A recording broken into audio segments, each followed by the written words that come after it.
ये गोरगरीब है ना हो।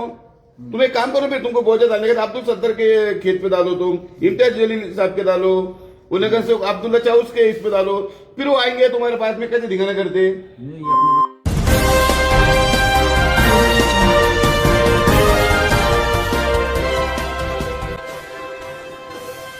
महतरम नाज़रीन, स्वागत है आपका चढ़वड़ महाराष्ट्राची न्यूज में। लोन मंजूर, संपत्ति पर बोझा चढ़ा, फिर भी 2 साल से खाते में रकम नहीं। मौलाना आजाद महामंडल के कामकाज पर रमेश पाटिल का मोर्चा। खबर तफसील से। मौलाना आजाद आर्थिक विकास महामंडल के कामकाज को लेकर रमेश पाटिल ने गंभीर सवाल उठाते हुए महामंडल के खिलाफ मोर्चा खोल दिया है। लोन मंजूर होने के बावजूद किसानों और गरीबों के खातों में 2 साल से रकम जमा नहीं होने का आरोप लगाया है। रमेश पाटिल के अनुसार कई किसानों और गरीबों का लोन मंजूर किया गया। इतना ही नहीं, लोन प्रक्रिया के तहत उनकी संपत्ति पर बोझा भी चढ़ा दिया गया, लेकिन मंजूरी के करीब 2 साल बीत जाने के बाद भी संबंधित लाभार्थियों के बैंक खातों में लोन की राशि जमा नहीं हुई। इससे लाभार्थियों के सामने आर्थिक संकट खड़ा हो गया है। उन्होंने सवाल किया कि महामंडल की योजना का वास्तविक लाभ किसान और गरीब जरूरतमंद लोगों तक पहुंचने के बजाय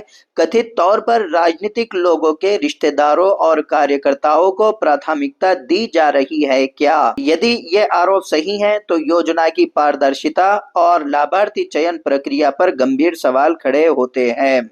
रमेश पाटिल ने मांग की है कि महामंडल द्वारा किसानों के और गरीबों के लोन मंजूर किए गए सभी प्रकरणों को हल किया जाए और पात्र लाभार्थियों को तत्काल मंजूर राशि उपलब्ध कराई जाए तथा लाभार्थी चयन में किसी भी प्रकार की राजनीतिक सिफारिश या पक्षपात की जांच की जाए। उन्होंने चेतावनी दी कि किसान और गरीब जरूरतमंद लाभार्थियों को न्याय नहीं मिला तो आंदोलन को और तेज किया जाएगा। अब देखना होगा कि इन गंभीर आरोपों पर मौलाना आजाद आर्थिक विकास महामंडल की ओर से क्या स्पष्टीकरण दिया जाता है।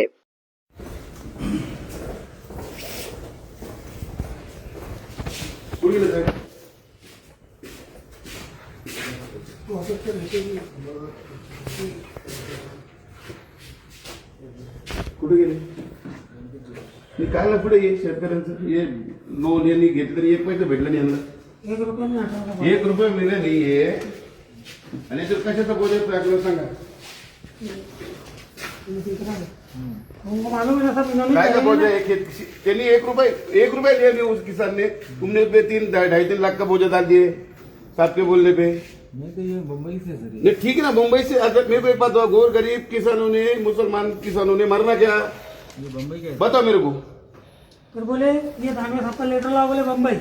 फिर धानवे साहब का बम्बई गया ना हसन साहब, धानवे साहब का लेटर लिया मैंने संतोष धानवे साहब का, वो 2 दिन में करता बोले और फिर वो भी भेज ये दिया। देखो, मेरे को कोई लेना देना नाही आहे की बघा देशाचा शेतकरी आणि सैनिक वाचला पाहिजे। क्या करेंगे इसके कितने दिन के अंदर इनका सॉल्व करने वाले तुम? ये मुंबई चालू है सर अभी। वो क्या करने का करो तुमको इतने। देखो मैं बोलता, देखो मेरे को लेना देना नहीं कोई भी चीज से। मेरा एक बोलना है, ये गोरगरीब है ना हो। तुम एक काम करो, फिर तुमको बोझा डालने का अब्दुल सत्तर के खेत पे डालो, तुम इम्तियाज जलील साहब के डालो, उन्हें से अब्दुल्ला चाउस के इस पे डालो, फिर वो आएंगे तुम्हारे पास में कैसे दिखाना करते।